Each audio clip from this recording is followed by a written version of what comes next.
I'm taking a raw, unpolished, imbalanced yet dope sounding beat and refurbish it, master it to the best of my abilities. I only have the stereo file, no individual stems or tracks. Here's before and here's after. Keep watching as I share with you my process. Let's go! Some friends of mine who call themselves the Norsk SP404, for the SP404, right? They sent me a beat that they were not pleased with, not because the beat wasn't good, but because the sound was a bit off. They make the beats on the SP404 and they just bounce straight into the drive without tracking it out. That's part of their ethos, I think, and I think it's really cool.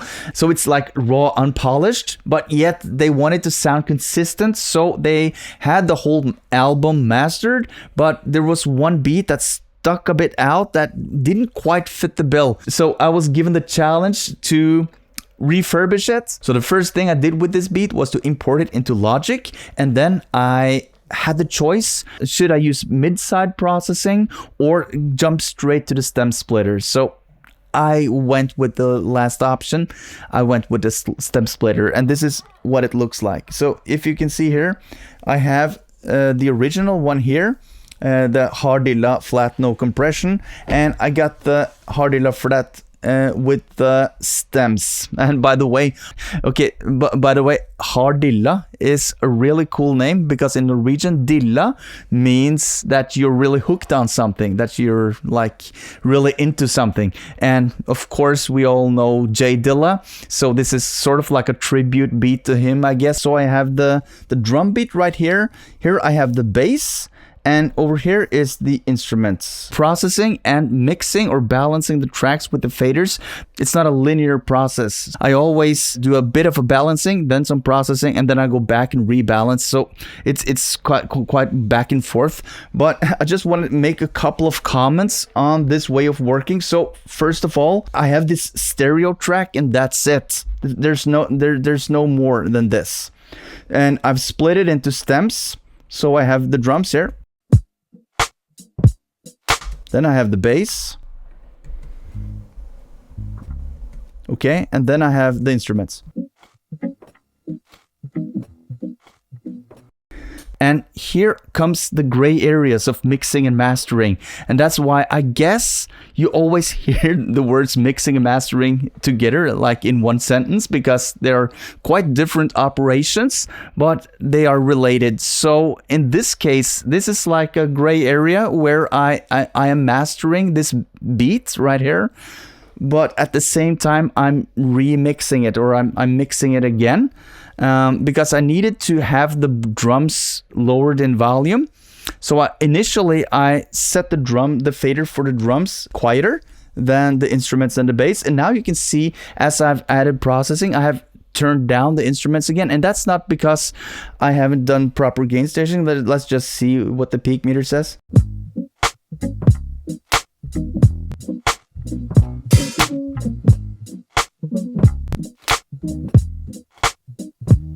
So you see, nothing crazy is going on with them without processing, but I just wanted to make the point that when applying processing, you tame all the loose cannons that are in the beat, and you get a more consistent and balanced sound. And I first tried to just master the beat as it was without splitting the stems, but I found that it was quite difficult because the drums were too loud. And if you find it hard to master your own music, welcome to the club. I find it rather difficult myself. So therefore, I've compiled a quick start guide to mastering just to get you started if you're in the starting grounds of mastering your own music.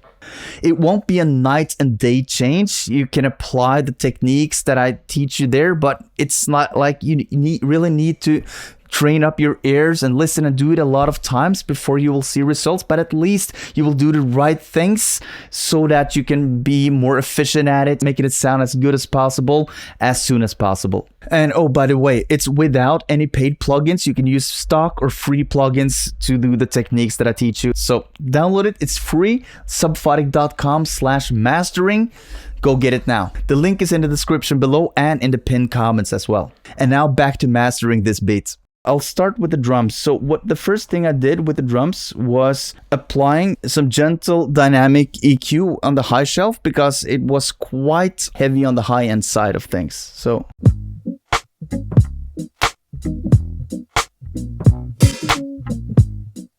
small differences but noticeable. Next up is the Pro C2, the compressor, and what I've done here is I'll just remove that. I've adjusted the knee a bit. I wanted a soft knee on this one, but I've taken a slow attack. You can see here 32 milliseconds and a slowish or a bit faster release, high ratio, and a decent amount of compression with 100% dry and some wet in. So this is parallel compression on the drums.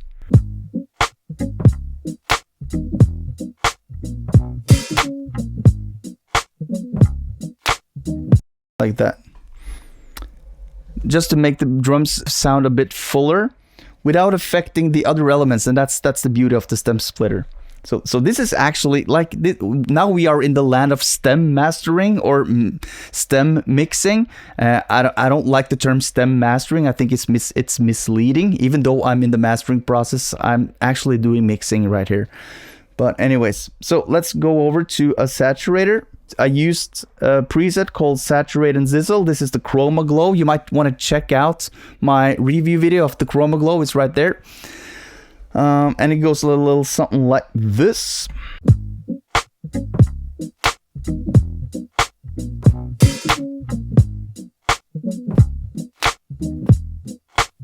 So it added a bit of a spark and bite to the drums.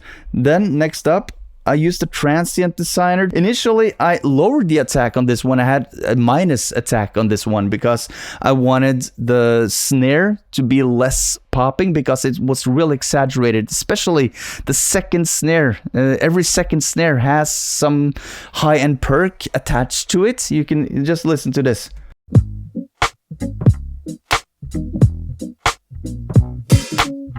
Yeah, so I tried to clamp down on that, but the Transient Master wasn't the tool for that. And I noticed while tweaking this plugin that actually I had killed a bit of the transients using that parallel compression before. So I've added back a bit of transient punch using this Transient Master, but not by a lot, just 6%. You see how much. It's not a lot at all. And then I attacked the hi-hats and the snare with 2 instances of Soothe 2. Now the first one is directed towards the snare. I started with a preset and then I tweaked it to taste. Just listen to the snare now. I'll take without first and then with.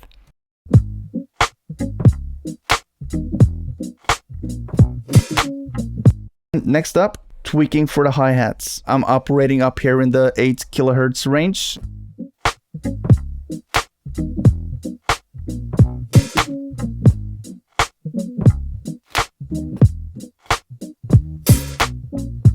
And finally, I added some reverb. I used the SP404. This is brand new to me. I have 24 milliseconds of pre-delay, 1.5 seconds of delay, no early reflections. It sounds like this.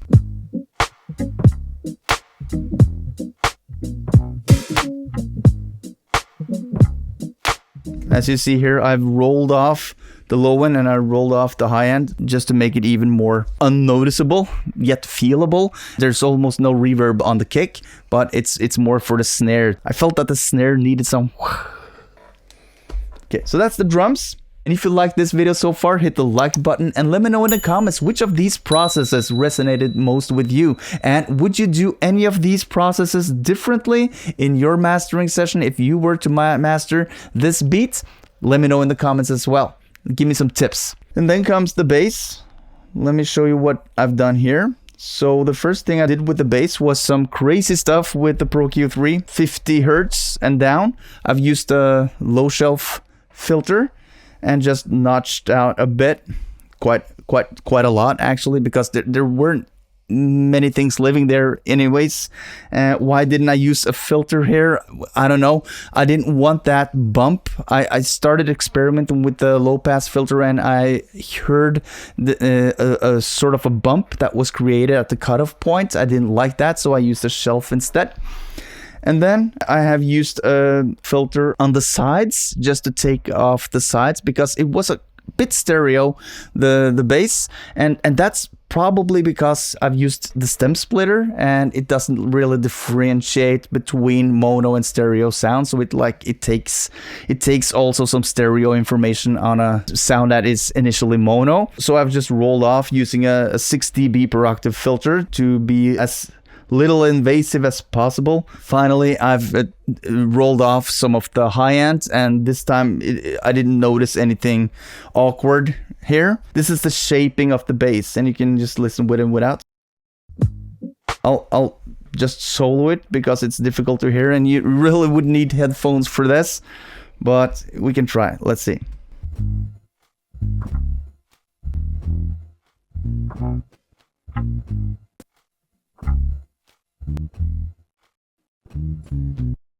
It really sounds awful without the context. The stem splitter doesn't split perfectly, so those sounds in solo, it's a bit nasty. But then I did some magic with the Saturn. It's a saturator, a multiband saturator. So for the low bands, I increased the gain quite substantially. And I used the worm tape setting, about 20% drive. Listen to with and without.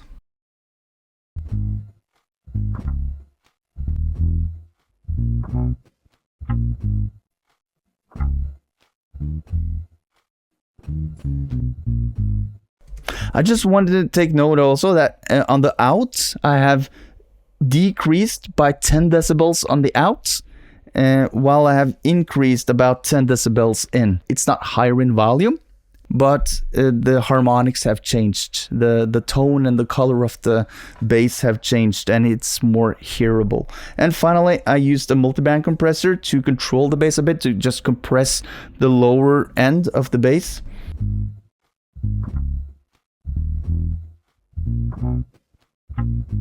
Like so, just to make sure that the notes that would pop more was tamed a bit, to make it more consistent sounding. Okay, finally, we have the instruments, and I'll do those in solo as well now. Let's see.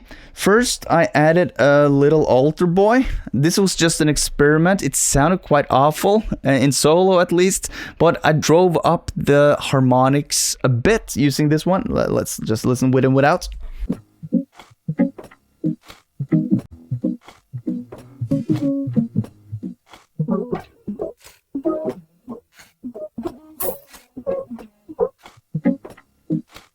I found that having this one on almost all the way to the dry, just a tad of upper harmonics suited this sound good. And then an EQ. Here I rolled off some lows, I rolled off some highs, and I boosted a bit in the 3K area. It's quite heavy in the 400-500 range. This is like a lo-fi loop. Then I compressed it with a fast compressor, so I used like an 1176 style of compressor. This is the stock Logic one, and you can see here with and without, with first and then without, and I'll switch back and forth.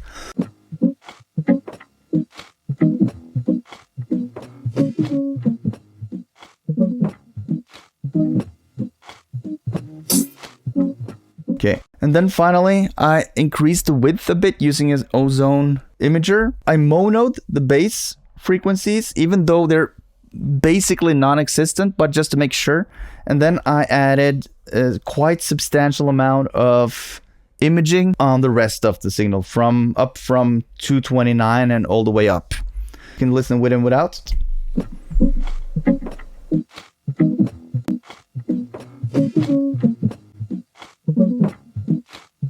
So that was the processing, and now finally here comes the mix bus, or the mastering as you can call it. The first thing I did was apply a gain plugin, the raw, unpolished, imbalanced beat was a bit low in level. And it happens to best of us.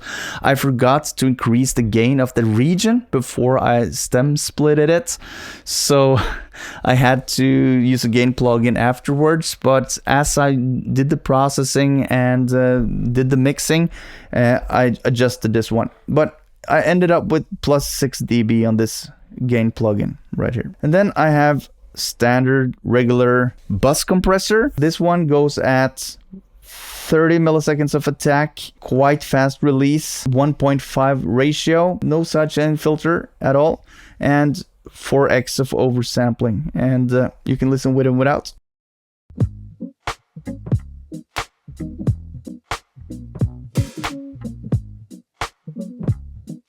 So glues it a bit together, a little bit of glue.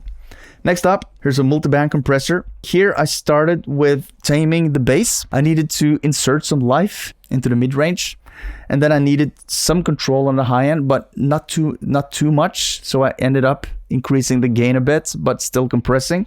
And on the bass frequencies, I've used quite fast attack and release. On the mid-range and on the highs, I have slowed down the attack to let the transients through, so you can listen with it and without.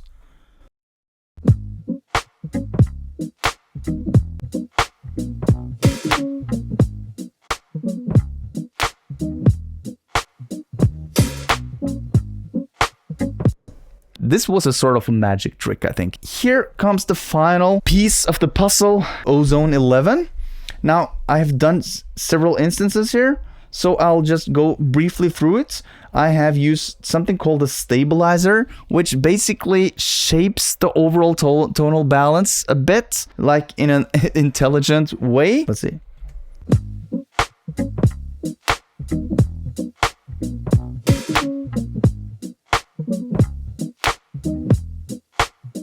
Next up is a vintage tape module, and this was just to add a bit of a tape crunch to the sound with some decent amount of input drive.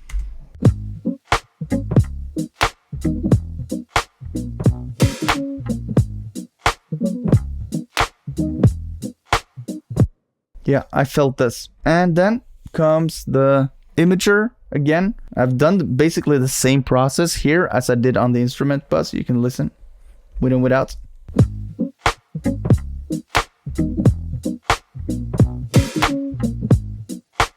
Opens up a bit without causing any noticeable artifacts. Now comes the maximizer, and now that volume gets turned up, I have -1 decibel of output, so that I have like a buffer before it goes into the red. Not to mention that I have turned true peak off to let the transients through even more. I have some upward compression going on. This is a really nice feature in Ozone 11, I think. It takes all the quietest sounds and turns them up. It's like the opposite thing of the standard regular compression, where you turn down the loud sounds, you turn up the quiet ones. I like that. And then you have some soft clipping going on. So this is sort of like a clipper inside the limiter. It shaves off some of the peaks, making the job easier for the limiter. I have some gain reduction going on. You can watch the meter right here. So, and I'll use the gain match feature to get a fair comparison with and without the limiter. Let's see.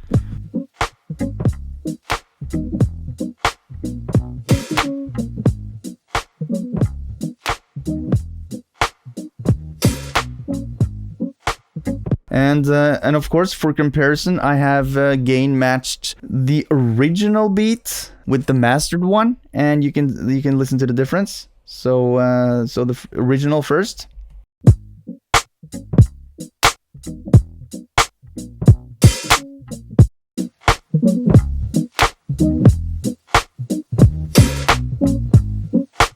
So you see how I have brought the instruments forward in the mix. I have brought the bass forward into the mix. I have tamed the drums, and it now sounds more consistent sounding. I used a couple of the tracks, other tracks from the album that was like, this is a pre-master that's secret because it's not released yet, so I can't play back here. But with this new mastered version here, it's a lot more consistent with the rest of the songs on the album. Let's just pull up the insight so you can have some insight.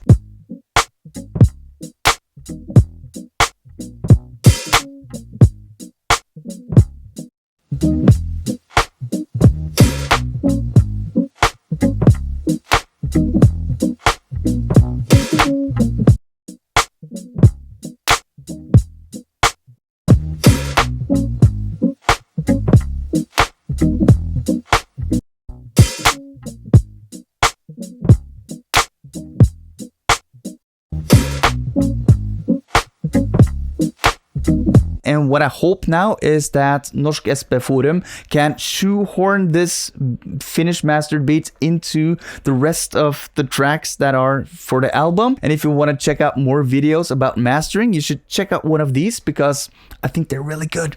Really recommend it. Thank you so much for watching. Hope I see you there. Peace out.